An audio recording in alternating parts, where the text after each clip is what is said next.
பாக்கம் கிராமத்தின் நடுப்பகுதியில் அமைந்திருந்தது அரசு மேல்நிலைப் பள்ளி. அந்த பள்ளி ஒரு சாதாரண கட்டிடம் அல்ல, அது கனவுகள் பிறந்த இடமாக இருந்தது. பழைய சுவர்களும் மரங்களின் நிழலும் மாணவர்களின் சிரிப்பும் சேர்ந்து அந்த இடத்தை உயிரோடு வைத்திருந்தன. அந்த பள்ளியில் படித்தவன்தான் தினேஷ். அவன் அமைதியானவன், நண்பர்கள் அதிகம் இல்லை. ஆனால் அவனுடைய கண்களில் ஒரு தீ இருந்தது. ஒரு நாள் நல்ல ஆசிரியராகி தன்னைப் போல இருக்கும் ஏழை மாணவர்களுக்கு உதவ வேண்டும் என்ற கனவு. அவன் வீட்டில் நிலைமை மிகவும் சாதாரணம். அவன் அப்பா கூலி வேலை செய்தார்.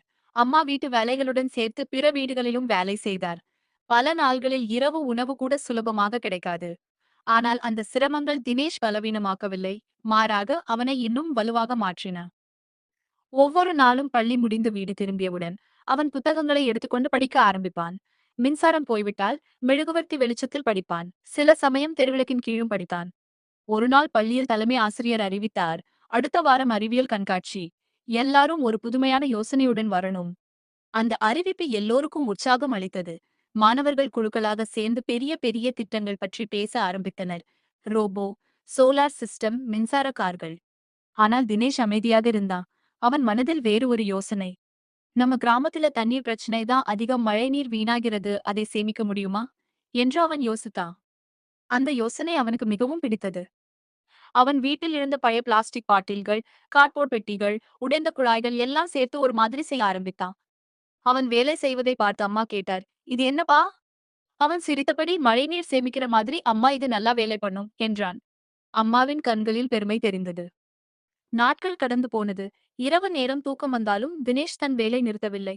சில சமயம் மாதிரி உடைந்து போய்விடும். அவன் மனம் உடையும். ஆனால் மீண்டும் தொடங்குவான். நான் முடிக்கணும், நான் வெல்லணும் என்று அவன் மனதில் சொல்லிக் கொண்டான். கண்காட்சி நாள் வந்தது. பள்ளி முழுவதும் ஒரு திருவிழா மாதிரி இருந்தது. வண்ண அலங்காரங்கள், பெரிய பெரிய மாதிரிகள், மாணவர்களின் உற்சாக குரல்கள். தினேஷ் தனது மாதிரியை ஒரு மூலையில் வைத்து அமைதியாக நின்றான். சில மாணவர்கள் வந்து பார்த்து சிரித்தார்கள். இது என்னடா, குப்பையா இருக்கே, இதுக்கு பரிசு கிடைக்கும் என்று நினைக்கிறியா?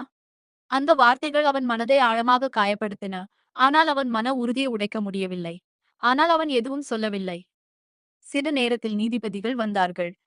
ஒவ்வொரு மாதிரியையும் கவனமாக பார்த்தார்கள். பெரிய பெரிய திட்டங்களுக்கு பாராட்டுகள் கிடைத்தது. பிறகு தினேஷ் முன் வந்தார்கள். இந்த மாதிரி என்ன என்று கேட்டார்கள். தினேஷ் ஆழமாக மூச்சை இழுத்து தன்னம்பிக்கையுடன் பேச ஆரம்பித்தான். சார், இது ஒரு எளிய மழைநீர் சேமிப்பு முறை. வீடுகளின் கூரையிலிருந்து வரும் தண்ணீரை இந்த குழாய்கள் மூலம் சேகரிக்கலாம். அதை இந்த பாட்டில்களில் சேமிக்கலாம். இதை கிராமங்களில் பயன்படுத்தினால் தண்ணீர் பற்றாக்குறை குறையும். அவன் பேசும்போது அவன் கண்களில் நம்பிக்கை தெரிந்தது. நீதிபதிகள் ஒருவரை ஒருவர் பார்த்து சிரித்தார்கள். இது சின்ன யோசனைதான், ஆனா சமூகத்துக்கு பெரிய பயன் தரும் என்று விக்னேஷ் சொன்னார். இது உண்மையிலேயே பயனுள்ள திட்டம் என்றாள் ஜோதிலட்சுமி. அந்த வார்த்தைகள் தினேஷ்க்கு ஒரு புதிய நம்பிக்கை கொடுத்தது. மாலை நேரம். முடிவுகள் அறிவிக்கப்படும் நேரம். அனைவரும் பதட்டமாக நின்றனர். 3ஆம் பரிசு காவிய, 2ஆம் பரிசு கீர்த்தனா. தினேஷ் இதயம் வேகமாக துடித்தது.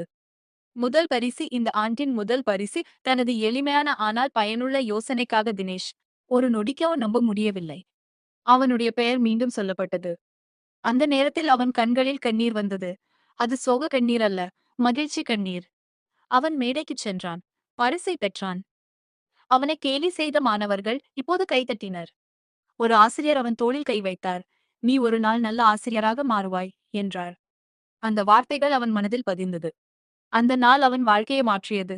ஆண்டுகள் கடந்து போனது. தினேஷ் தனது படிப்பை தொடர்ந்தான். கடினமாக உழைத்தான். பல தடைகளை கடந்து இறுதியில் ஆசிரியரானான். ஒரு நாள் அதே பாக்கம் பள்ளிக்கு திரும்பினான். ஆசிரியராக. அவன் வகுப்பறையில் நின்று மாணவர்களை பார்த்தான். அவன் சிரித்தான். நான் ஒரு காலத்தில் உங்கள மாதிரி ஒரு மாணவன்தான் இன்று ஆசிரியராக இங்கே நிக்கிறேன். உங்களால் எல்லாம் முடியும் என்றான்.